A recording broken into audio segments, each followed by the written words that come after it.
اس ملک کو آزاد ہوئے صرف 70 سے 74 سال ہوئے، اور 100 سال پرانی مسجد ہے، وہ کہاں سے لائیں گے قرضہ؟ اب یہ کہہ رہے ہیں کہ نہیں سروے چاہیے، اب کہاں سے سروے لائیں گے؟ کہاں سے لائیں؟ اور دوسری سب سے بڑی مصیبت انہوں نے یہ ڈال دی کہ وقف بائی یوزر کے اندر پہلے تو کہا کلکٹر طے کریں گے کہ بھائی یہ جو زمین ہے یہ وقف کی ہے، اور اس سے پہلے ایک شک لیا ہے کہ جو بھی کرے گا وقف وہ 5 سال تک مسلمان رہا ہو۔ لیکن پریشانی یہ پیدا کر دیا کہ بھائی مسلمان تو ہے، آپ تو کہہ رہے ہو کہ مسلمان ہونا شرط ہے، حالانکہ شریعت میں اس کی شرط نہیں ہے، غیر مسلم بھی اگر چاہے تو وقف کر سکتا ہے، لیکن انہوں نے قید لگائی، ٹھیک ہے قید لگا دیے مسلمان ہونا چاہیے، لیکن کیسا مسلمان ہونا چاہیے؟ بعد میں اگر تم یہ کہتے ہو کہ بھائی ہماری جو شرائط تھی اس میں داخل نہیں ہے، کیا کر لیں گے ہم؟ بھائی ہم نے کہا تھا کہ ٹوپی کرتے کے ساتھ داڑھی بھی ہونی چاہیے، 5 وقتہ نمازی بھی ہونا چاہیے، اور دیگر شرائط بھی ہونا چاہیے، 5 سال تک نماز بھی پڑھنا چاہیے، تو اب کہاں سے لائیں گے؟ اب یہ شخص ویسا نہیں ہے کیونکہ جمعہ نماز پڑھتا ہے، لگانے کو کچھ بھی لگا دیں گے، اور کہہ رہے 5 سال۔ یہ کہنا تھا غیروں کو اور شامل کر لیا مسلمانوں کو، ایک تیر سے کئی نشانے داغ دیے انہوں نے۔ اب بھائی دینے والے کی خوشی ہے، وہ چاہے پہلے سال میں ایمان قبول کر کے دے دے یا وہ چاہے جہاں دے، اس پر آپ کون ہوتے ہیں بندش لگانے والے کہ بھائی وقف کے لیے شرط ہے اور دیگر چیزیں تمام کرے تو اس کے لیے کوئی شرط نہیں؟ عجیب حال ہے بھائی، ہماری زمین ہماری ملکیت، تصرف ہمارا ہوگا کہ حکومت اس پر تصرف کرے گی کہ ہم کہاں خرچ کریں؟ عجیب حال ہے بھائی، زمین ہے، ہم چاہتے ہیں کہ ہم نیکی کمائیں، ہم اچھے راستے میں خرچ کریں، اور آپ کہہ رہے ہو کہ نہیں 5 سال تک ہونا چاہیے، اب بادشاہ ہونا چاہیے، اب شرائط اور بھی شامل کرو گے، پتہ نہیں کیا کیا شامل کرو گے۔ یہ تمام شرائط اس میں داخل کر دیا آپ نے، اور جو زمینیں ہیں قبرستان وغیرہ جہاں دفن کر دیا گیا، اب بھائی یہ 100 سال سے ہو رہا ہے، اب ایسا تو ہے نہیں کہ قبرستان ہم نے دیکھا ادھر ادھر زمین دیکھا وہ خالی ہے وہیں جا کے دفن کر دو، ایسا تو ہم کرتے نہیں بھائی، ایک قبرستان بنا ہوا ہے وہیں جا کر ہم اپنے مردوں کو دفن کرتے ہیں۔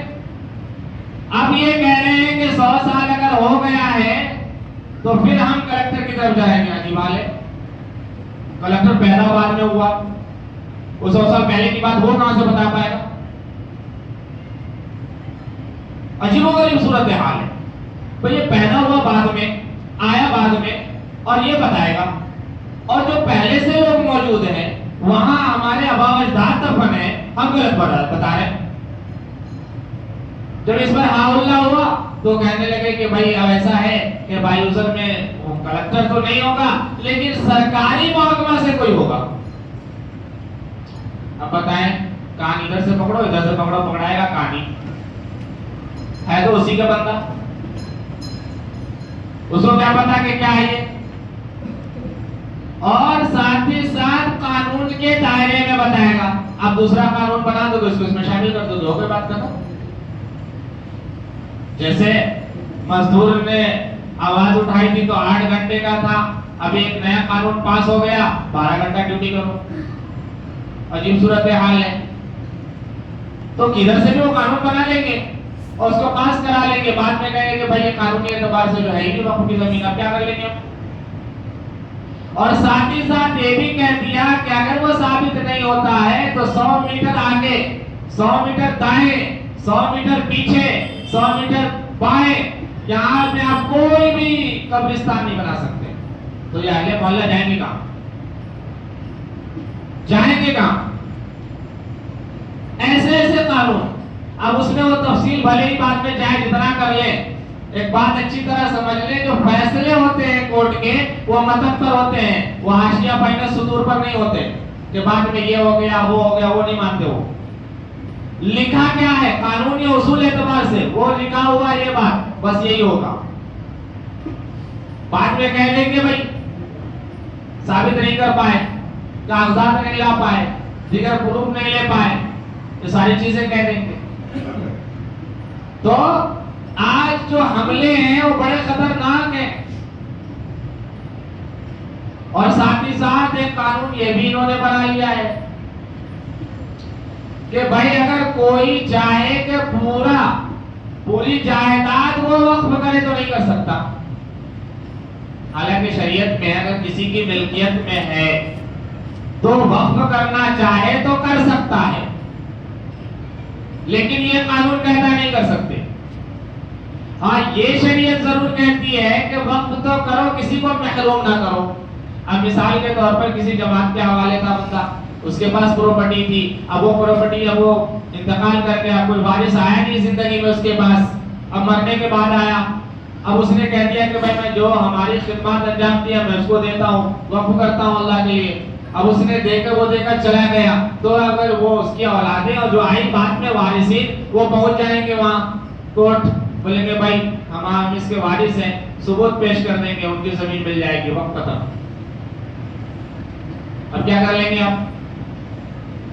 یعنی ایسا بے تکا قانون بنا رکھا ہے کہ نہ عقل کو لگتی ہے نہ دماغ کو لگتا ہے. ارے بھائی ہماری زمینیں, ہماری جائیدادیں, ہماری عبادت گاہیں آپ کو کیوں اتنی فکر سوار ہو گئی؟ کبھی ہم نے آپ کو سے جا کر چندہ تو نہیں مانگا کہ ہم کو مسجد بنانی ہے یا ہم کو مدرسے بنانے ہیں یا ہمیں مدرسے چلانے ہیں, کبھی کوئی نہیں گیا مانگنے کے لیے. آپ کو کیوں اتنی فکر سوار ہے اس کی؟ ایسا بھی تو نہیں کہ ہم نے کہا کہ قبرستان ہم کو دو بنا کر, ہم تو کتنے دنوں سے مانگتے ہیں, ہم کو ملتی نہیں کچھ بھی چیزیں. جو پہلے کیے وہی ہم کو نہیں رہنے دیتے, اب نہیں دیں گے کہاں سے؟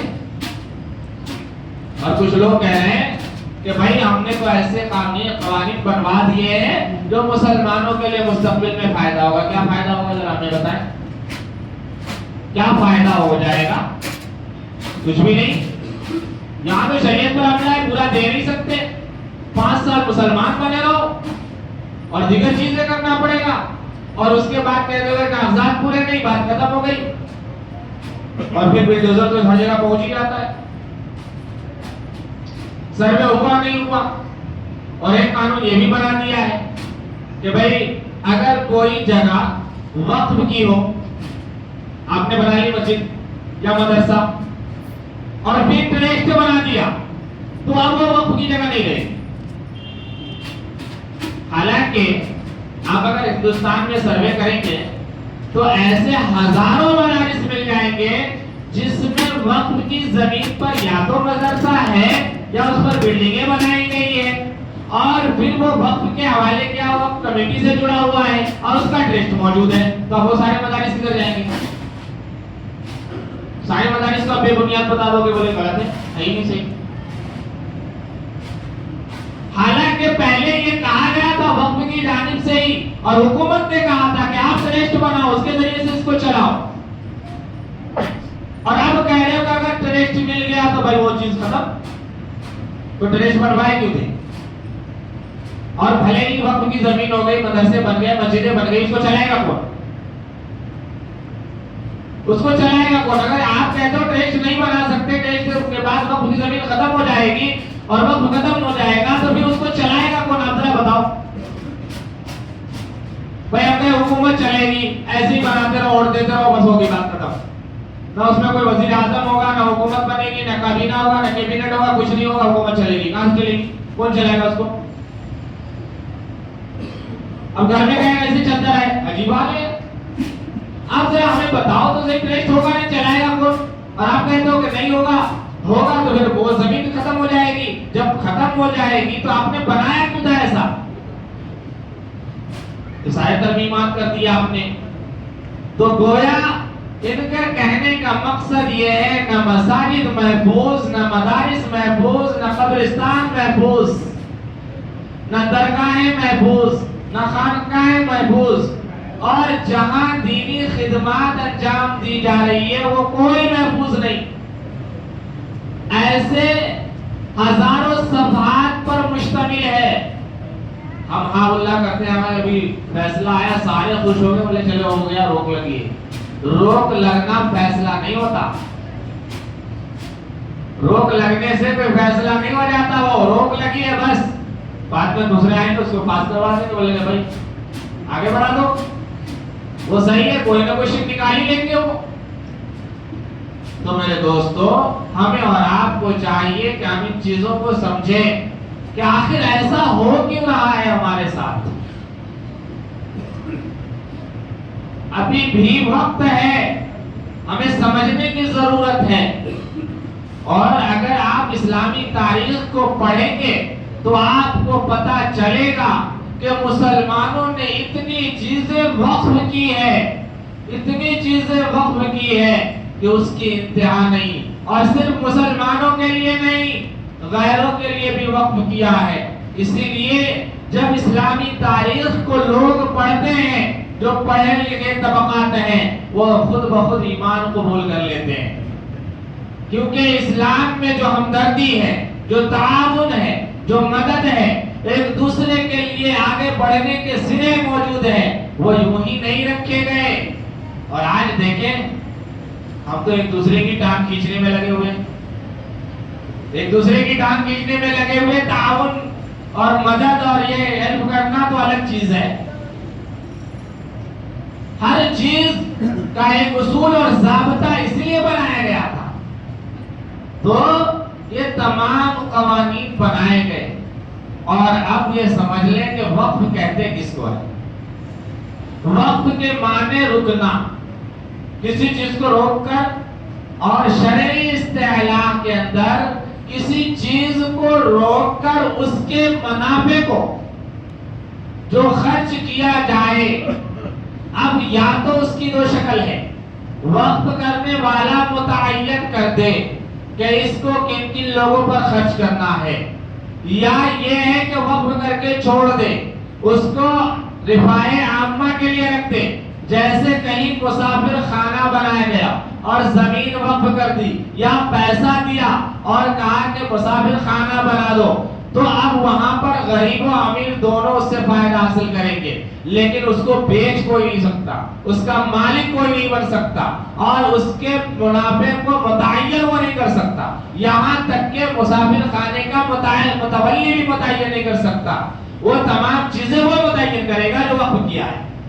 اس لیے کہ حضرت عمر رضی اللہ عنہ نے وقف کیا زمین، اور جب وقف کیا تو اللہ کے نبی صلی اللہ علیہ وسلم نے پوچھا کہ بھئی یہ کس کے لیے دے رہے ہو؟ تو انہوں نے بتایا غریبوں کے لیے، مسکینوں کے لیے، رشتہ داروں کے لیے، دوست و احباب کے لیے متعین انہوں نے کیا۔ اور مسجد نبوی جہاں موجود ہے، وہ زمین در حقیقت سہیل اور سہیل کی تھی رضی اللہ عنہ، تو ان لوگوں نے کہا کہ ایسا ہم ایسا ہی دینا چاہتے ہیں۔ اللہ کے نبی صلی اللہ علیہ وسلم نے کہا نہیں، ہم اس کی قیمت ادا کریں گے، اور جب ہم لے لیں گے تو ہم اس کو وقف کریں گے، ہم اس کو عبادت کے لیے متعین کر دیں گے، وقف کر دیں گے۔ لہذا اللہ کے نبی صلی اللہ علیہ وسلم نے اس زمین کی قیمت خود ادا کی، اور اس کے بعد اس کو لوگوں کے لیے، عبادت کے لیے متعین فرما دیا۔ معلوم یہ ہوا کہ واقف ان چیزوں کو متعین کرے گا، اور مرنے کے بعد اگر یہ سوچیں کہ واقف نے وقف کیا تھا، اس کے وارثین آ کر کہنے لگے کہ بھائی ہمارے باپ دادا نے کیا تھا، یہ ہمیں چاہیے، تو یہ نہیں چلے گا، اس میں وراثت بھی نہیں چلتی۔ ایک بار کر دیا، وقف ہو گئی اب وہ زمین، اب وہ کسی کو نہیں مل سکتی، اور وہ تو قانونی مجبوریاں آج بن گئی، پتہ نہیں کتنے کاغذات بنانے پڑتے ہیں، اور ساتھ ہی ساتھ ان اوقاف کی زمین جو ہے، اللہ کے نبی صلی اللہ علیہ وسلم نے فرمایا کہ بہت ساری چیزیں ایسی ہے کہ انسان جیسے مرتا ہے ویسے ہی اس کے نیکیوں کا سلسلہ ختم ہو جاتا ہے۔ انقطع عملہ الا من ثلاث، کہ انسان مرا اور اس کی نیکیوں کا عام سلسلہ ختم، لیکن تین چیزیں ایسی ہیں کہ اس کے مرنے کے بعد بھی باقی رہتی ہے اور اس کی نیکیوں کا سلسلہ جاری رہتا ہے. الا من صدقۃ جاریہ، پہلی چیز صدقہ جاریہ، اور صدقہ جاریہ میں وقف بھی شامل ہے، یا جب تک یہ استعمال ہو یا جب تک استعمال کے قابل ہو. اب وہ جن کے حوالے کیا گیا، جو ان کے متولی ہے، ان کی ذمہ داری ہے ان کو سنوارے رکھنا، اس کو بچائے رکھنا، اور جو بھی گرد و نواح سے اس پر گردشیں آئے اس کا بچاؤ کرنا. لہذا آج ہماری اور آپ کی ذمہ داری بنتی ہے جو وقف کی املاک پر اور ہماری شریعت پر حملہ کیا گیا ہے، جو بالکل موضوع نہیں ہے، ان چیزوں کو سمجھیں اور جانیں، اور پھر جہاں تک ہو سکے آپ سے ممکن ہو آپ اس کی لڑائی قانونی ذریعے سے لڑیں، اور ان کو بالکل ایسے نہیں جیسے دیگر چیزوں میں آزان میں آیا تو جانے دو، طلاق میں آیا جانے دو، اس میں نہ کریں، بلکہ آخری حد تک لڑے. جو بھی جائز راستہ ہے، جو بھی ہمیں قانون اجازت دیتا ہے، ہم ان راستوں کو اختیار کریں، کیونکہ یہ صرف وقت کا مسئلہ نہیں ہے بلکہ ہماری عبادت گاہوں کا مسئلہ ہے، ہمارے مدارس کا مسئلہ ہے، ہماری قبرستانوں کا مسئلہ ہے، اور ہماری شریعت کا مسئلہ ہے. جو نہ چاہتے ہوئے بھی اس میں مداخلت اور ہماری ان تمام چیزوں کو غصب کرنے کی کوشش کی جا رہی ہے، چھیننے کی کوشش کی جا رہی ہے، جو اگر ہم نے یوں ہی ہاتھ پر ہاتھ رکھے بیٹھے رہ گئے تو زیادہ دیر کی بات نہیں ہے کہ ہماری عبادتوں پر پابندی لگ جائے گی، ہماری مسجدوں پر تالے لگ جائیں گے، ہمارے مدارس اسلامیہ کو بند کر دیا جائے گا، ہماری دفن کرنے کی قبرستانوں کو بند کر دیا جائے گا، اور ہم اور آپ کچھ نہیں کر سکتے.